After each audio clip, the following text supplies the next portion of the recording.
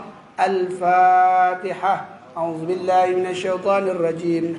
بسم الله الرحمن الرحيم. الحمد لله رب العالمين الرحمن الرحيم مالك يوم الدين إياك نعبد وإياك نستعين اهدنا الصراط المستقيم صراط الذين أنعمت عليهم غير المغضوب عليهم ولا الضالين.